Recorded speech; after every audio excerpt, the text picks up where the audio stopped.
Hello అండి, అందరికీ good morning, నమస్తే. నేను మీ శ్రీనివాస్ని. ఈనాడు, ఆంధ్రజ్యోతి, సాక్షి, ఆంధ్రప్రభ 4 వార్తాపత్రికల్లో వచ్చిన వార్తలు, వాటిలో వాస్తవాలు, ఉద్దేశాలన్నీ కూడా మనం ఈ వీడియోలో మొత్తం చెప్పుకుందాం. చివరి వరకు చూడండి. కొత్త వాళ్ళు ఎవరు చూసినా సరే ఇంకో 4-5 వీడియోస్ చూడండి. కంటెంట్ నచ్చితే సబ్స్క్రైబ్ చేసుకోండి అండ్ మీ మిత్రులందరికీ షేర్ చేయండి. ప్రతి ఒక్కళ్ళు కూడా లైక్ చేయడం మర్చిపోద్దండి. మీ ప్రతి లైక్ ఇంపార్టెంటే. ఇక గన్నవరం నియోజకవర్గంలో వల్లభనేని వంశీ గారి మీద నూజివీడు కోర్టులో ఒక కేసు ఫైల్ అయింది. అదేంటి, నకిలీ ఇళ్ల పట్టాలు ఇచ్చారని 2019 ఎన్నికలకు ముందు ఎన్నికల్లో లబ్ధి పొందడం కోసం అక్కడ లబ్ధిదారులు మోసం చేసి నకిలీ ఫోర్జరీ ఇళ్ల పట్టాలు తయారు చేసి ఫోర్జరీ స్టాంప్ వేసి ఫోర్జరీ సంతకాలు చేసి అక్కడ లబ్ధిదారులు మోసగించి నకిలీ పట్టాలు ఇచ్చారనేది కేసు. ఆ కేసులో కూడా వల్లభనేని వంశీ గారు ప్రస్తుతానికి రిమాండ్ ఖైదీగా ఉన్నారు. దానిలోనే బెయిల్ కోసం పోరాడుతున్నారు. సేమ్ ఈ నకిలీ ఇళ్ల పట్టాల కథ మచిలీపట్నం నియోజకవర్గంలో కూడా జరిగింది. మరి ఈ కేసుని ఎందుకు బయటకు తీయటం లేదు, ఈ కేసులో ఎందుకు పేరు నాని మీద కేసు నమోదు చేయట్లేదు అనేది ఈనాడులో ఒకటి గుర్తు చేస్తూ రాశారు. మచిలీపట్నంలో 10,000 పట్టాలు ముద్రించి వాటిలో 5,000 పంచినా విచారణేది. గన్నవరం ఘటనపై కేసు పెట్టినప్పుడు ఇక్కడ ఎందుకు మినహాయింపు? నాడు ధర్నా చేసిన కొల్లు రవీంద్ర కూడా ఆ విషయం మర్చిపోయారా? ఇక్కడ అదే సమస్య. తెలుగుదేశం పార్టీ వాళ్ళు మర్చిపోతున్నారా లేదంటే లోపాయకారిగా కాంప్రమైజ్ అయిపోతున్నారా అనేది తెలియట్లా. ఇప్పుడు వైసీపీ అధికారంలో ఉన్నప్పుడు ఫోన్ ట్యాపింగ్ జరిగింది అనేది నారా లోకేష్ గారు కానీ, కోటమిరెడ్డి శ్రీధర్ రెడ్డి గారు కానీ, ఆనవ రామనారాయణ రెడ్డి గారు కానీ, డొక్క మాణిక్య వరప్రసాద్ గారు కానీ, బోండా ఉమా గారు లాంటి వాళ్ళు పెద్ద పెద్ద నాయకులు అందరూ పదే మాట్లాడారు.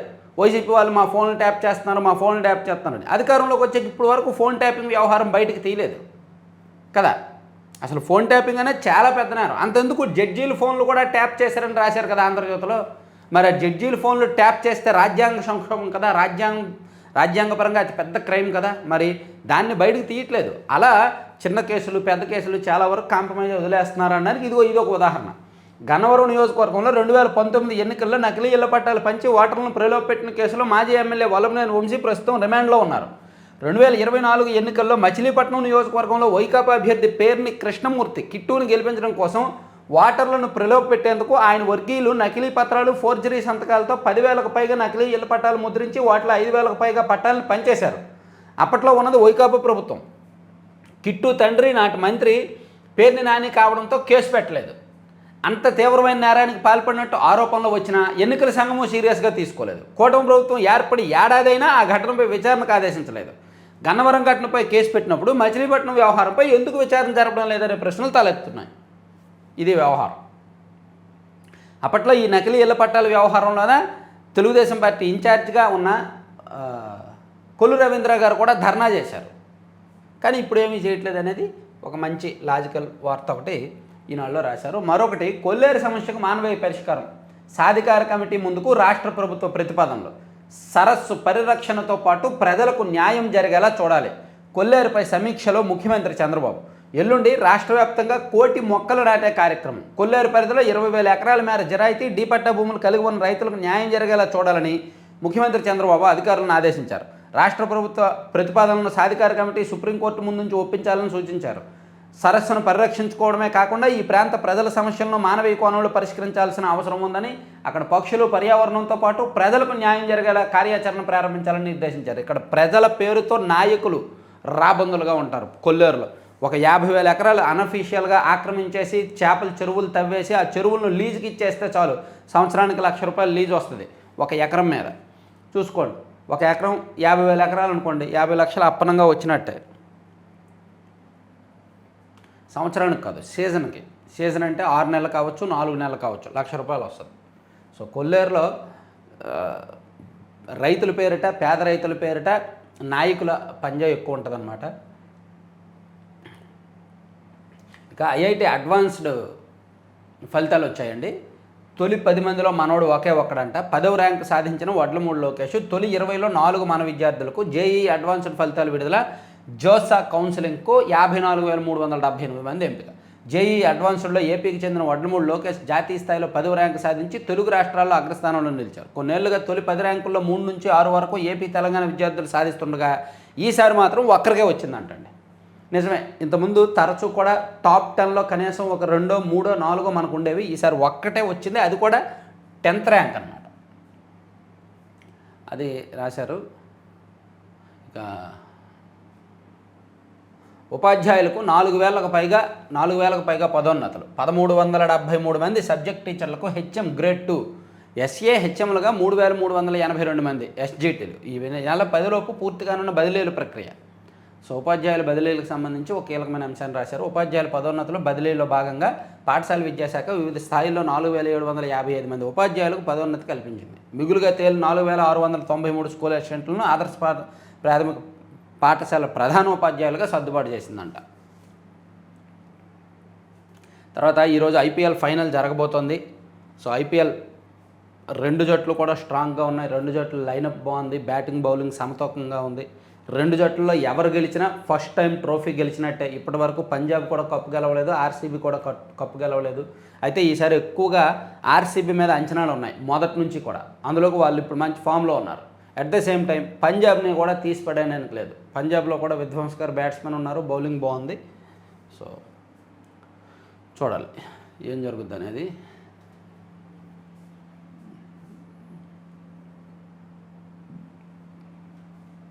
రాజధాని 2వ దశకు 40 నుంచి 45 వేల ఎకరాల భూ సమీకరణ. ఇదండి సంగతి.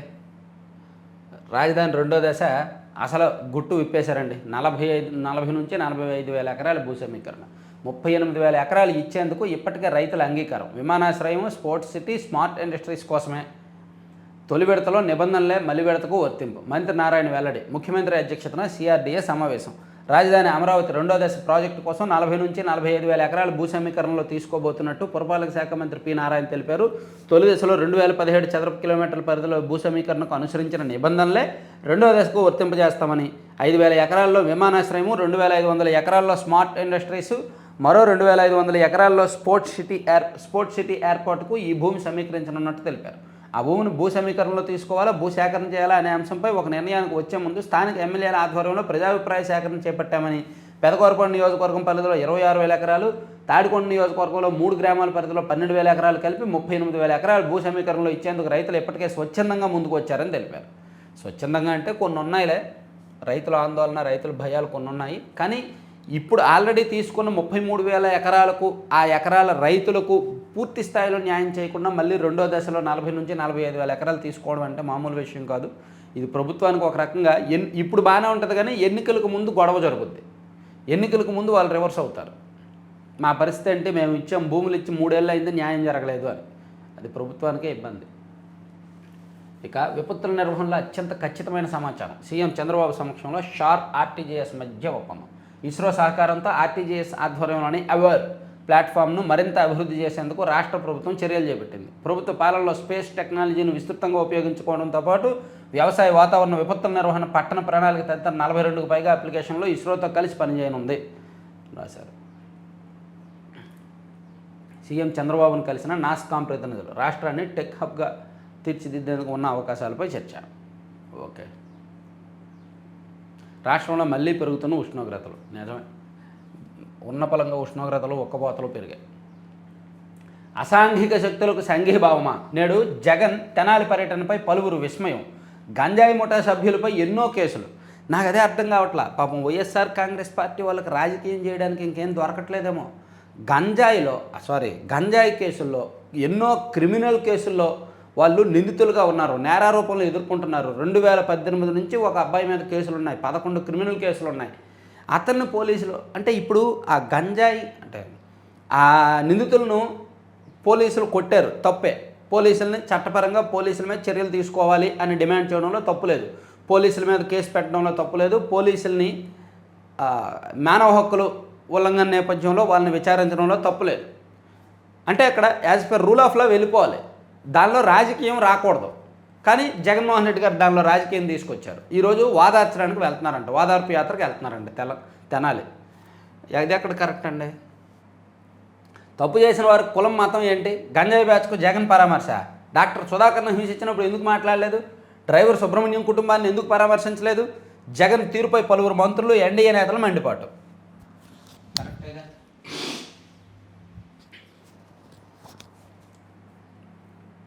ఎన్నో నేరాలకు పాల్పడి రౌడీ షీట్లు ఉన్న గంజాయి ముఠా చివరకు పోలీసులపై కూడా చేయి చేసుకుంటే వారికి మద్దతుగా వైకాపా అధినేత జగన్ పరామర్శకు రావడం ఏంటని పలువురు మంత్రులు ప్రశ్నించారు. నిజమే, వైసీపీ సమాధానం చెప్పుకోవాల్సిన అంశం. రాజకీయం అక్కడ పోలీసులు తప్పు చేశారు అని భావిస్తే బాధితుల పక్షం నిలబడాలి అంటే పోలీసుల మీద ఫిర్యాదు చేయండి ఎన్హెచ్ఆర్సీకి, లేదా కోర్టులో పిటిషన్ వేయండి. అంతే తప్ప దాన్ని రాజకీయం చేసి, కులపరంగా చేసి, సున్నితమైన అంశం చేసి రాజకీయ లబ్ధి పొందాలనుకోవడం వైసీపీ మరి వాళ్ళ రాజకీయ విధానం అంతే, ఏం చేస్తాంలే. కానీ వెన్నుపోటు గొడ్డలి వేటుకు పేటెంట్ జగన్, తెదేపా పాలిట్ బ్యూరో సభ్యుడు వర్లరామయ్య ధ్వజం. పోలవరం బనకచెర్ల అనుసంధానంపై డిపిఆర్ త్వరగా సమర్పించాలి. ఆ కేంద్ర ఆర్థిక శాఖ అదనపు కార్యదర్శి సజ్జన్ యాదవ్ ఢిల్లీలో ఆర్థిక జలశక్తి శాఖల అధికారుల భేటీ, ప్రాజెక్టుపై ప్రజెంటేషన్ ఇచ్చిన రాష్ట్ర అధికారులు. నిన్న ఢిల్లీలో కీలకమైన భేటీ జరిగింది. గోదావరి బనకచెర్ల అనుసంధానం ఉంది కదా, దాదాపుగా 81,000 కోట్లతో చేపడుతున్న ప్రాజెక్టు.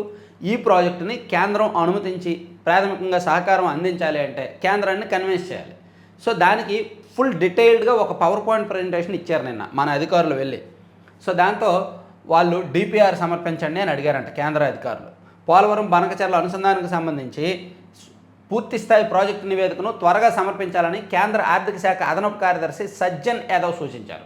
ముఖ్యమంత్రి చంద్రబాబు ఇటీవల ఢిల్లీ పర్యటనలో భాగంగా పలువురు కేంద్ర మంత్రులను కలిసిన సందర్భంలో ఈ ప్రాజెక్టుపై ఏపీ గేమ్ చేంజర్గా అభివర్ణిస్తూ సత్వరమే చేపట్టాల్సిన అవసరాన్ని వివరించారు. నిధులు సమకూర్చడంపై కేంద్ర పెద్దలను అభ్యర్థించారు. ఈ నేపథ్యంలో తొలిసారి కేంద్ర ఆర్థిక జలశక్తి శాఖల అధికారులు ఢిల్లీలో సోమవారం సమావేశం నిర్వహించారు. సజ్జన్ యాదవ్ నేతృత్వంలో జరిగిన ఈ భేటీకి జలశక్తి శాఖ senior joint commissioner Amit Kumar Jha హాజరయ్యారు. రాష్ట్ర ఆర్థిక శాఖ ముఖ్య కార్యదర్శి పీయూష్ కుమార్, కార్యదర్శి రొనాల్డ్ రోస్, జలవనరుల శాఖ సలహాదారు వెంకటేశ్వరరావు, ఈఎన్సీ నరసింహమూర్తి తదితరులు పాల్గొని వెళ్ళి అక్కడ పవర్ పాయింట్ ప్రజెంటేషన్ ఇచ్చి వాళ్ళకు ప్రాజెక్టు ఆవశ్యకతను ఎక్స్ప్లెయిన్ చేశారన్నమాట. ఏపీ నుంచి 2 కోట్ల కొకైన్ ఎఫిడ్రిన్ రవాణా, కానిస్టేబుల్ కింద హైదరాబాద్లో 5 అరెస్ట్. హైదరాబాద్లోని కూకట్పల్లిలో నిన్న అరెస్ట్ చేశారు. బాపట్ల జిల్లా అద్దంకి నుంచి హైదరాబాద్లోని కూకట్పల్లికి 2 కోట్ల విలువైన నిషేధిత మాదక ద్రవ్యాలు తీసుకొస్తుండగా ఈ ముఠా సభ్యులు సైబరాబాద్ ఎస్ఓటి పోలీసులకు చిక్కారంటండి.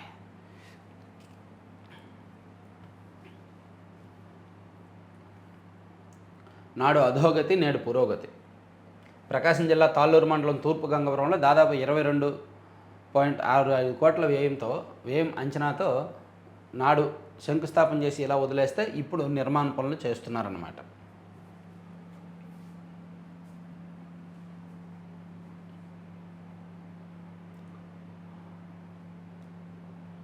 విద్యుత్ వాహనాలు రై నకిలీ ఎలా పట్టాలి కదా ఇచ్చారు గట్టిగానే.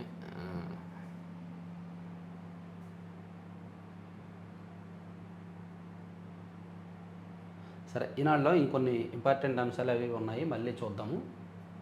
ఈలోగా సాక్షి, ఆంధ్రజ్యోతి, ఆంధ్రప్రభ ఒక 10 నిమిషాలు 15 నిమిషాల్లో కంప్లీట్ చేసి మళ్ళీ ఈనాడులో కొన్ని వార్తలు ఉన్నాయి, చూద్దాం. సో మీకు మనం ఒక ఆర్గానిక్ ఫుడ్ ప్రోడక్ట్ లడ్డూపల్లెం.com, అంటే కొత్త వాళ్ళ కోసం నేను చెప్తున్నాను, కొత్తగా మన వీడియోస్ చూస్తున్న వాళ్ళ కోసం చెప్తున్నాను. లడ్డూపల్లెం.com అని అప్డేట్ అయింది, సైట్ కూడా కంప్లీట్గా అప్డేట్ అయింది. ఒకసారి విజిట్ చేయండి. మీకు నచ్చిన ప్రోడక్ట్స్ హాట్స్ కానీ స్వీట్ కానీ హాట్ స్నాక్స్ కానీ ఏమున్నా సరే ఆర్డర్ చేయండి. ఇదిగోండి మెనూ మారింది అండ్ ఐటమ్స్ మారాయి, రేట్లు కూడా కాస్త తగ్గించారనమాట. ఇదిగోండి హాట్ స్నాక్స్ కూడా పెట్టారు. సో ఇవన్నీ కూడా ఇంట్లో దాదాపుగా ఒక 20 మంది మహిళలు జాయింట్గా ఏర్పాటు చేసుకున్న ఒక సంస్థ. ఇవన్నీ కూడా ప్యూర్ మిల్లెట్స్ రైతుల దగ్గర నుంచి నేరుగా సేకరించి, ఆర్గానిక్ వేలో ప్రొడ్యూస్ చేస్తున్న రైతుల దగ్గర నుంచి నేరుగా సేకరించి చేస్తున్నారనమాట. మీరు ఎక్కడున్నా సరే, ఎక్కడికైనా సరే డెలివరీ ఉంది. ఇండియాలో ఎక్కడికైనా, ఈవెన్ విదేశాలకు కూడా డెలివరీ చేస్తున్నారు. అమెరికా, అబుదాబి, దుబాయ్, కువైట్ ఆ ప్రాంతాలకు కూడా డెలివరీస్ ఉన్నాయి. మీరు బల్క్ ఆర్డర్స్ కూడా చేయొచ్చు. మీదేమైనా పెళ్ళి ఫంక్షన్స్ ఏమైనా జరుగుతుంటే బల్క్ ఆర్డర్స్ అడిగితే హోల్సేల్ రేట్లలో చాలా తక్కువ రేటుకి సప్లై చేస్తారు. సో కావాల్సిన వాళ్ళు 9997839994 నెంబర్కి కాంటాక్ట్ అవ్వండి. 9997839994 ఈ నెంబర్కి కాంటాక్ట్ అయ్యి మీ ఆర్డర్ ఇవ్వండి, లేదా ఈ వెబ్సైట్లో లాగిన్ అయ్యి నేరుగా ఆర్డర్ చేయొచ్చు. లడ్డూపల్లెం.com అనే వెబ్సైట్లో కూడా లాగిన్ అయ్యి ఆర్డర్ చేయొచ్చు. సో ఇప్పుడు సాక్షికి వెళ్తున్నా, సాక్షిలో చూద్దామండి. ముఖ్య నేత ఐకానిక్ మేత అని సాక్షిలో ఒక వార్త ఇచ్చారు. రాజధాని టెండర్లలో మరో లాలూచి పర్వం.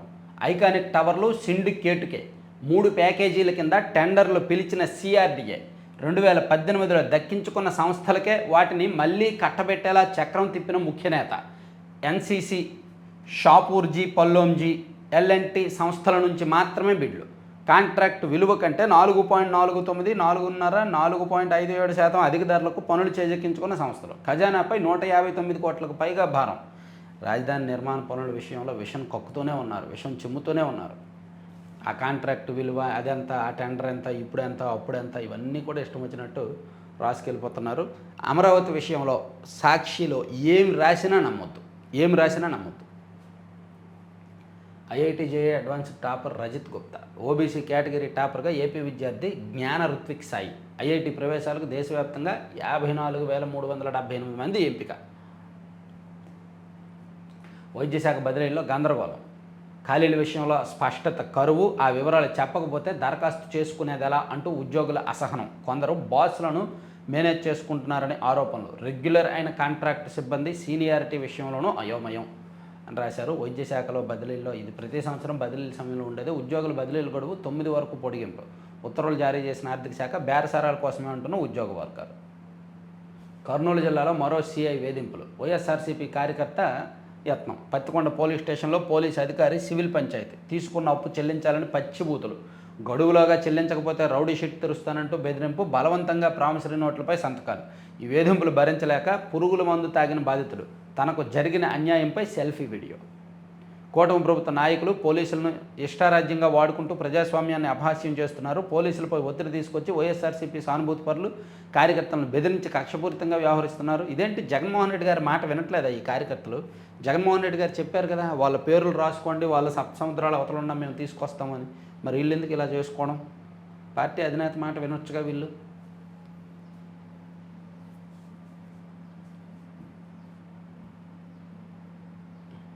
ముఖ్య నేత ఐకానిక్ నేత ఇచ్చి వార్త. కేసులు తిరగదోడుతున్న చంద్రబాబు ప్రభుత్వం, కాపులు కరివేపాకుల. ఇది ఒక కీలకమైన అంశం అండి. అదేంటంటే ఒక కమ్యూనిటీని ఇలా పెట్టి ఆ కమ్యూనిటీని రెచ్చగొట్టే విధంగా ఒక హెడ్డింగ్ పెట్టడం సాక్షికే సాధ్యం. ఇటువంటి హెడ్డింగ్లు, ఇటువంటి రాతలు.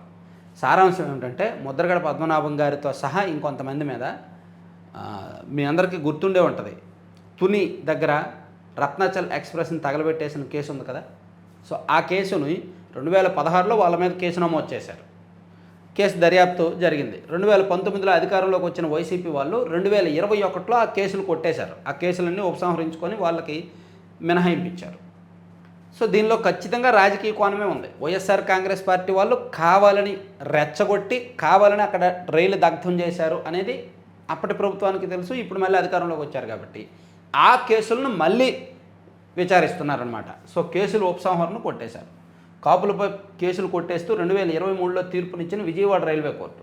దీనిపై హైకోర్టులో అప్పీల్ దాఖలు చేయాలని తాజాగా నిర్ణయించిన చంద్రబాబు ప్రభుత్వం. అది అంటే గత ప్రభుత్వం కేసులు కొట్టేసి కోర్టుకి ఒక నివేదిక ఇచ్చింది, అది ఏమీ తప్పులేదు, వాళ్ళ తప్పులేదు అని. సో ఈ ప్రభుత్వం మళ్ళీ దాన్ని కేసులు రీఓపెన్ చేయడానికి కోర్టులో పిటిషన్ వేసింది.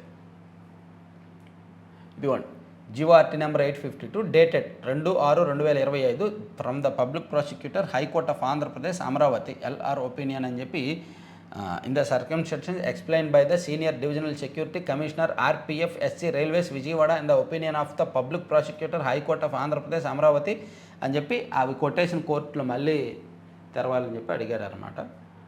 ప్రభుత్వ నిర్ణయంపై కాపు సామాజిక వర్గం ఆగ్రహం. తమ భావోద్వేగాలకు సంబంధించిన అంశంపై బాబుకి ఇంత చిన్న చూప, తమ జాతినే అవమానించడంపై మండిపాటు అని గట్టిగా రాశారు. ఇది చూద్దాం, ఫీడ్బ్యాక్ ఏంటో చూసుకొని నేను వీడియో చేస్తాను. తర్వాత మీ అనుభవం ఇదేనా బాబు? ముఖ్యమంత్రి చంద్రబాబును నిలదీసిన వైఎస్ఆర్సీపీ అధ్యక్షుడు మాజీ సీఎం వైఎస్ జగన్. మా ప్రభుత్వ హయాంలో 5 ఏళ్లలో చేసిన రుణంలో మీరు ఏడాదిలో చేసినప్పుడు 44%. మీరు అడ్డగోలుగా భారీగా అప్పులు చేసినా అభివృద్ధి జాడలేదు, సంక్షేమం ఊసేలేదు. మీ దశాబ్దాల అనుభవం ఏడాదిగా రాష్ట్రానికి ఇచ్చింది ఇదేనా? కాగ్ ఎంఓఎస్పిఐ గణాంకాలు నివేదికలతో టీడీపీ కూటమి ప్రభుత్వ అసమర్థతను కడిగేస్తూ ఎక్స్లో వైఎస్ జగన్ పోస్ట్. ఆయన ఇంత బెత్తడి పోస్ట్ పెడితే మీరు రాస్తారు సొంత పత్రిక, మళ్ళీ పత్రిక లేదనుకోవాలా. నేడు తెనాలిలో మాజీ సీఎం వైఎస్ జగన్ పర్యటన. పోలీసుల దాడిలో గాయపడ్డ జాన్ విక్టర్ కుటుంబానికి పరామర్శ. ఒక్క కుటుంబాన్నే పరామర్శిస్తారా? మరి కరీముల్లా కుటుంబం ఏమైంది? రాకేష్ కుటుంబం ఏమైంది? వాళ్ళ మీద కేసులు ఉన్నాయా? సో ఒక్క కుటుంబాన్ని పరామర్శ అంటే ముగ్గురికి పరామర్శించాలి. అలాగా రాజకీయం చేస్తున్నారు కదా, ఆ విషయాన్ని, ఆ సున్నితమైన అంశాన్ని చేసుకోండి. మంత్రి దుర్గేష్పై అన్నదాతల ఆగ్రహం. 6 నెలలు కష్టపడి పండించిన పంటకు గిట్టుబాటు ధర ఇవ్వకపోగా ధాన్యం అమ్మి నెల రోజులైనా ఖాతాల్లో సొమ్ము జమ కాలేదని, గతంలో ఇటువంటి దుస్థితి ఎప్పుడూ చూడలేదని రాష్ట్ర మంత్రి కందుల దుర్గేష్పై తూర్పుగోదావరి జిల్లా ఉండ్రాజవరం మండల రైతులు ఆగ్రహం వ్యక్తం చేశారు. ఏపీ సర్కార్కు సుప్రీంకోర్టు నోటీసులు. బొగ్గమఠం భూములపై మాజీ మంత్రి వైఎస్ఆర్సీపీ ఎమ్మెల్యే పెద్దిరెడ్డి రామచంద్రారెడ్డి సుప్రీంకోర్టులో దాఖలు చేసిన పిటిషన్పై సోమవారం విచారణ జరిపిన జస్టిస్ ఏపీ ప్రభుత్వానికి నోటీసులు ఇచ్చింది. డీసెట్కు 82.77% మంది హాజరు. ఇక తిండి గింజలకు నానా తిప్పలు. రాష్ట్రంలో రెండో రోజు రేషన్ పరేషన్. రాత్రి వేళల్లోనూ తప్పని పడిగోపులు. సుదూరం నుంచి రాలేక తీవ్ర అవస్థలు పడుతున్న వృద్ధులు. సాయం చేసేవారు లేక దివ్యాంగులు ఎదురుచూపులు. సర్వర్లు మొరాయించడంతో గంటల కొద్దీ నిరీక్షణ. మండు టెండలో చిన్నారులతో మహిళలకు నరకయాతన. అందరిది ఒక గోల అయితే వీళ్ళది ఒక గోల. పుట్టపర్తిలో విదేశీయుడు అనుమానాస్పద మృతి. శ్రీ సత్యసాయి జిల్లా కేంద్రం పుట్టపర్తిలో విదేశీయుడు అనుమానాస్పద స్థితిలో మృతి చెందాడండి. తర్వాత ఎండలు ముందే ముగిసేందుకు. గత ఏడాదితో పోలిస్తే ముందుగా ముగిసిన ఎండాకాలం. గత ఏడాది మే జూన్లో భానుడు బగబగలు, ఈసారి మేలో చల్లదనం, దేశవ్యాప్తంగా చాలా చోట్ల వర్షాలు అని వాతావరణ చక్రంలో మార్పులు జరుగుతున్నాయి, అదే కారణం అని రాశారు. నిజానికి ఇప్పుడు ఎండలు పెరిగాయి. నిన్న మొన్న ఉష్ణోగ్రతలు బాగా పెరిగాయి చాలా చోట్ల. ఇక డీల్ కాదు జేబు ఖాళీ. ఈ కామర్స్ కంపెనీల మాయాజాలం. డార్క్ ప్యాటర్న్తో గాలం. అవసరం లేకపోయినా కొనిపించేలా ఎత్తులు. రంగంలోకి కేంద్ర వినియోగదారుల మంత్రిత్వ శాఖ. కోవిడ్ పరీక్షలు పెంచండి. ప్రభుత్వం ముద్దునిద్రపై సాక్షి కథనంతో వైద్య శాఖ హడావుడి సమీక్ష. ఓకే. Operation spider web. నయా పెరల్ హార్బర్. ఆధునిక యుద్ధ చరిత్రలో అతిపెద్ద సర్జికల్ స్ట్రైక్స్. రష్యాకు తీరని అవమానం మిగిల్చిన ఉక్రెయిన్ డ్రోన్ దాడులు. రష్యా పెద్ద దేశం. 3 టైం జోన్ల పరిధిలో దాడులు. 41 బాంబర్ నిఘా విమానాల ధ్వంసం. 3వ వంతు ఫ్లీట్ను నష్టపోయిన రష్యా. నష్టం విలువ 60,000 కోట్ల పైచులకే. ఒక్కొక్కటి 42,000 విలువ చేసే 117 డ్రోన్లతో కారు చౌకగా పని పూర్తి చేసిన ఉక్రెయిన్. 117 డ్రోన్లు. ఒక్కొక్క డ్రోన్ విలువ 42,000 రూపాయలు మాత్రమే. వాటితో చాలా తక్కువ ఖర్చు పెట్టి రష్యాకు 60,000 కోట్లు నష్టం చేసేలా యుద్ధ విమానాల మీద అటాక్ చేసింది ఉక్రెయిన్. ఉక్రెయిన్ చాలా వ్యూహాత్మకంగా చాలా జాగ్రత్తగా వెళ్తుంది.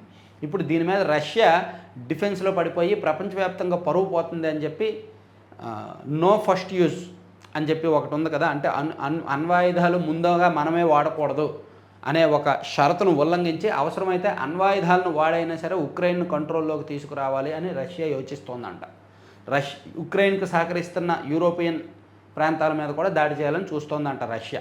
అది మరి ఎంతవరకు కరెక్ట్, కొంచెం నేషనల్ ఇంటర్నేషనల్ అంశాలు చూసినప్పుడు చూద్దాం. తర్వాత మర్రిపూడి ఎస్ఐ అరాచకం. సీసీటీవీ ఫుటేజ్ కోసం కిరాణా షాపులో మహిళపై దౌర్జన్యం. జీతాలు రాక ఎంటీఎస్ టీచర్ అప్పుల పాలై మానసిక వేదనకు గురై బలవన్మరణం. తూర్పుగోదావరి జిల్లాలో ఘటన. ఉద్యోగ భద్రత కల్పించడంలో కూటమి ప్రభుత్వం విఫలమైంది. రెగ్యులర్గా జీతాలు ఇవ్వకపోవడం వల్లనే సమస్యలు. సో ఇవి సాక్షిలో వచ్చిన వార్తలు. ఇవి మనం పక్కన పెట్టేయచ్చు. ఇంకా సాక్షి తర్వాత ఆంధ్రజ్యోతి చూసుకుంటే ఆంధ్రజ్యోతిలో మొత్తం యాడ్లు నింపేశారు తెలుసా. బనకచర్లకు నిధులు ఇవ్వండి, కేంద్రానికి రాష్ట్ర ప్రభుత్వం అనేది. ఢిల్లీలో కేంద్ర ఆర్థిక శాఖతో పీయూష్ బృందం భేటీ. పోలవరం బనకచర్ల అనుసంధానంపై ప్రజెంటేషను అని చెప్పి ఒకటి రాశారు. ఇక త్వరలో 46,000 మంది టీచర్లకు తప్పనిసరి బదిలీ. స్కూల్ అసిస్టెంట్లు 23,113 మంది, ఎస్జిటీలు 23,000 మందికి తప్పనిసరి కోటా కింద బదిలీ జరుగుతుందంట. ఇక డిఎస్సిపై జోక్యం చేసుకోం, ఈ దశలో స్టే విధించలేం. హాల్ టికెట్లు జారీ చేశారు, పరీక్షలకు ఏర్పాట్లు చేశారు. అలా చేస్తే ఉద్యోగార్థుల ప్రయోజనాలకు తీవ్ర నష్టం. స్పష్టం చేసిన హైకోర్టు అన్ని పిటిషన్లు కొట్టివేత. సో డిఎస్సిని వాయిదా వేయాలని రకరకాల షరతులతో వాళ్ళు కోర్టుకు వెళ్ళారు అభ్యర్థులు. వాయిదా వేయడానికి హైకోర్టు ఒప్పుకోలేదు. గ్లోబల్ టెక్ హబ్గా ఏపీ. 1,00,000 మంది నిపుణుల తయారీకి అప్రెంటిస్ ప్రోగ్రాం నాస్కాం ప్రతినిధులు. మన జోనే టాప్. జేఈఈ అడ్వాన్స్డ్ ఫలితాల్లో జాతీయ స్థాయి టాప్ 10లో హైదరాబాద్ జోన్ నుంచి ఇద్దరు. అత్యధికంగా 12,946 మంది అర్హత. ఏపీ, తెలంగాణ, తమిళనాడు, కేరళ ఈ జోన్లోనే. ఏపీకి చెందిన రుత్విక్ సాయికి 18వ ర్యాంకు. ప్రతిభ చాటిన విజయనగరం సిక్కోలు విద్యార్థులు. ఢిల్లీ విద్యార్థి రజిత్ గుప్తాకు మొదటి ర్యాంకు. ఇక ఐపీఎల్ ఫైనల్ నాడే బెంగళూరుతో పంజాబ్ ఢీ. రాష్ట్రంలో మరో కోవిడ్ కేసులు. తీరానికి పచ్చతోరణం. 975 కిలోమీటర్ల మేర సముద్ర తీరంలో వనాలు. సో సముద్ర తీరం మొత్తం మీద పచ్చతోరణం అంటే మొక్కలు నాటాలని ప్రభుత్వం భావిస్తోంది. ఎల్లుండి ప్రోగ్రాం ప్రారంభించనున్న ముఖ్యమంత్రి అండ్ ఉప ముఖ్యమంత్రి అని రాశారు. తర్వాత కొల్లేరుకు మానవీయ పరిష్కారం అనే వార్త ఒకటి రాశారు. ఆంధ్రజ్యోతిలో అంతా అడ్వర్టైజ్. రౌడీ షీటర్లకు మద్దతు. కానిస్టేబుల్పై ఇటీవల రౌడీ షీటర్ల దాడి బహిరంగంగా ట్రీట్మెంట్ ఇచ్చిన పోలీసులు, అదే రౌడీ షీటర్లకు మద్దతుగా జగన్, నేను దళితురాలనే కానిస్టేబుల్ భార్య వీడియో. వైఎస్ఆర్సీపీ అధ్యక్షుడు వైఖరిపై విషయం నేడు తెనాలికి వస్తున్న జగన్. 6 ఆసుపత్రులకు సిటీ స్కాన్ మిషన్లు, 27 కోట్లకు ఏర్పాటుకు మంత్రి సత్యకుమార్ ఆమోదం. దాడి చేసిన విమానాలు ధ్వంసం. Ukraine operation spider web target అదే రష్యా Tu-22 M3 Tu-95 బాంబర్లకు చావుదెబ్బ.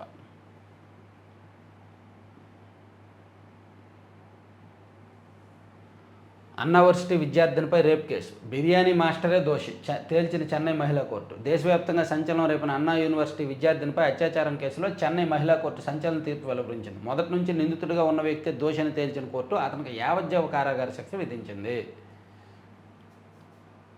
ముందే ముగిసిన వేసవి, సైనిక శిబిరంపై పచ్చ కొండ చర్యలు, 3 మృతి, 6 గల్లంతు.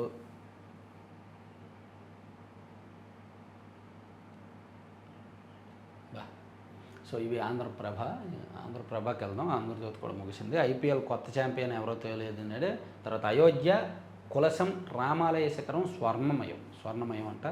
రైలు డ్రోన్, భారతీయ రైల్వే కొత్త బాట, డ్రోన్లతో రైల్వే కోచ్లు స్టేషన్ల క్లీనింగ్ బాగానే ఉంటుంది. 5న కోటి మొక్కలు, రాష్ట్ర వ్యాప్తంగా కోటి మొక్కల ప్లాంటేషన్, అనంతరం నర్సరీ మొక్కలు నాటనున్న CM Chandrababu, deputy CM Pawan. Amaravati భవనాలకు టెండర్ల ఖరారు, 3673.44 కోట్లతో జీఏడీ 4 హెచ్ఓడి టవర్ల నిర్మాణం. హైవే ఓఆర్ఆర్కు దగ్గరలో అంతర్జాతీయ విమానాశ్రయం, మరో 40,000 ఎకరాల సమీకరణకు ప్రతిపాదనలు. ఇప్పటికే 24,000 ఎకరాల పోలింగ్కు ముందుకు వచ్చిన రైతులు. 24,000 కాదమ్మా, 38,000 అని చెప్పి దానిలో రాశారు. ఈనాడులో నారాయణ గారు చెప్పారంట. మీరు 24,000 రాశారు, మీరే ఇంకా వెనకబడ్డారు. కొల్లేరు కాలుష్యానికి బ్రేక్, వరద జలాలతో ఇస్రోతో ఎంఓ ఇవన్నీ చెప్పుకున్నాం. కొత్త యుద్ధ తంత్రం ఆపరేషన్ స్పైడర్ వెబ్, ఆధునిక యుద్ధంతో డ్రోన్లదే రాజ్యం నాటి అని దీనిలో ఒకటి రాశారండి. ఆంధ్రప్రభలో ఉక్రెయిన్ చేసిన యుద్ధ వ్యూహాన్ని ఎక్స్ప్లెయిన్ చేస్తూ రాశారు. ఇక టెక్ వెలుగుల విశాఖ, త్వరలోనే టీసీఎస్ గూగుల్ కంపెనీలు రాక, కోటి ఆశల కర్మాగారం, ఆర్సెలర్ స్టీల్ ప్లాంట్ కూడా వస్తుంది. త్వరలోనే గూగుల్ డేటా సెంటర్, ప్రణాళికాబద్ధంగా ముందుకెళ్తున్న కూటమి ప్రభుత్వ భాగస్వామ్యంతో పలు కంపెనీల విశాఖకు యువతకు ఉద్యోగ ఉపాధి అవకాశాలు కల్పించాలి అడుగులు. నిజంగా విశాఖపట్నం బహుశా దాన్ని కాస్త అభివృద్ధి చేసి ఉద్యోగాలు అంటే ఐటీని అక్కడ బాగా డెవలప్ చేస్తే హైదరాబాదు అండ్ బెంగుళూరుకి పోటీగా విశాఖపట్నంలో ఐటీ సెక్టార్ ముందుకెళ్తుంది. మానవ వనరులు ఉన్నాయి, ప్రకృతి వనరులు ఉన్నాయి, ప్లస్ బిల్డింగ్లు ఉన్నాయి, సిటీ కూడా చాలా బాగుంటుంది, సిటీ లైఫ్ స్టైల్ కూడా చాలా బాగుంటుంది. వైజాగ్ చాలా పెద్దది. సో నిజంగా వైజాగ్ని కాస్త సీరియస్గా తీసుకొని పెద్ద ఐటీ కంపెనీలు వస్తే కనుక బెంగుళూరు అండ్ హైదరాబాద్లో ఫైనాన్షియల్ డిస్ట్రిక్ట్ గచ్చిబౌలి ఏరియా ఉంది కదా, వాటిని మించిపోయేలా ఉంటుంది వైజాగ్ కూడా. సో ప్రభుత్వం ఆ దశలో ఆలోచిస్తే బెటరు.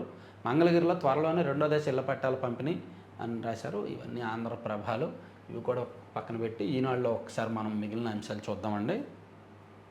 రాజధాని నుంచి రాయలసీమకు రాజమార్గం అని గిద్దలూరు వినుకొండ మధ్య 110 కిలోమీటర్లు 4 వరుసలు చేయడము కీలకమే. అనంతపురం గుంటూరు హైవేలో ఆ దూరమే డబుల్ లైన్ పూర్తి స్థాయిగా విస్తరిస్తే కీలక హైవే అందుబాటులో. కానీ రాజధాని నుంచి రాయలసీమకు గిద్దలూరు మీదుగా ఒక హైవే, 6 వరుసల హైవే, 8 వరుసల హైవేను ప్లాన్ చేశారు. Greenfield express highway. దీనికి కేంద్రం జాతీయ రహదారి సంఖ్యను కూడా కేటాయించింది. తర్వాత వైకాపా ప్రభుత్వం ఈ ప్రాజెక్టును పూర్తిగా పక్కన పెట్టింది. అమరావతి అనంతపురం హైవే అన్నమాట. మధ్యలో 110 కిలోమీటర్లు 2 వరుసలుగానే వదిలేశారు. ఇందుకు కొన్ని సాంకేతిక కారణాలు సాకుగా చూపిస్తున్నారు. సో మొత్తం మీద 4 వరుసల రహదారిగా చూపించాలని. ఇళ్లకు చేరుకుంటామనగా దారుణం. తూర్పుగోదావరి జిల్లాలో పాల ట్యాంకర్ను ఢీకొన్న కారు, 5గురు దుర్మరణం, 2కి తీవ్ర గాయాలు. పాల పిండితో గర్భిణులకు మేలు, మంత్రి గుమ్మిడి సంధ్యారాణి.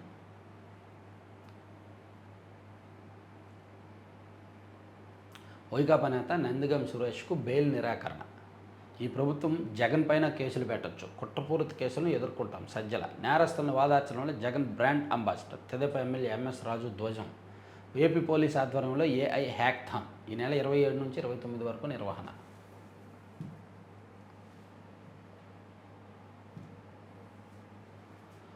అయోధ్య ఆలయ శిఖరంపై స్వర్ణ కలశం. ఓకే, ఆకాశంలో విమానాన్ని ఢీకొన్న పక్షి. రాంచీలో అత్యవసర ల్యాండింగ్.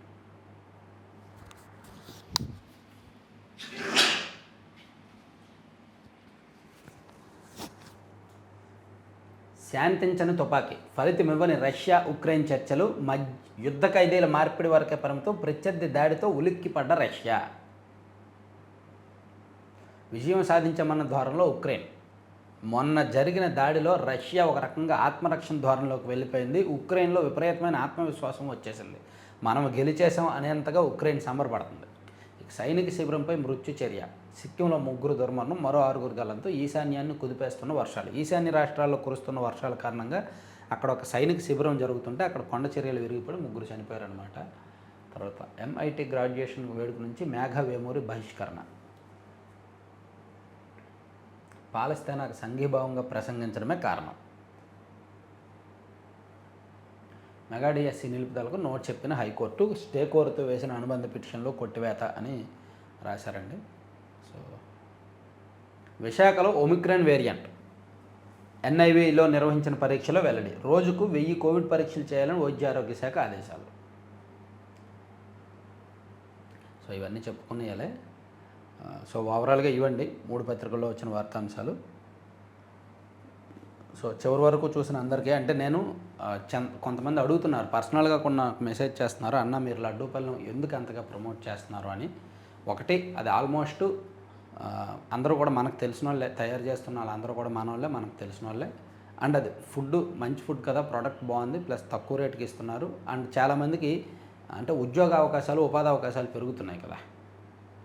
ఇలా మల్టిపుల్గా రకరకాలుగా ఆలోచించి ఒక కొత్త ప్రోడక్ట్ కదా ప్రమోట్ చేద్దామని. నాకు తెలిసి ఎక్కడ లేదు ఇప్పుడు. సజ్జలు, రాగి, జొన్న, మల్టీ మిల్లెట్స్ అండ్ బాదము, జీడిపప్పు, మఖానా, పూల్ మఖానా అండ్ ఓట్స్ వీటన్నిటితో, డేట్స్తో వీటన్నిటితో లడ్డూలు చేసి ఎక్కడ అన్ని కాంబినేషన్స్లో లేవు. దట్టు ఈ రాగి, సజ్జ, జొన్న, మల్టీ మిల్లెట్స్తో హాట్ స్నాక్స్ కూడా. సో అందుకే కొంచెం డిఫరెంట్గా ఉంది కదా అని నేను ప్రమోట్ చేస్తాను అనమాట. సో వీలైతే ఆ వెబ్సైట్ విజిట్ చేసి ఆర్డర్ చేయండి, నచ్చితే మళ్ళీ చేయండి. Thank you.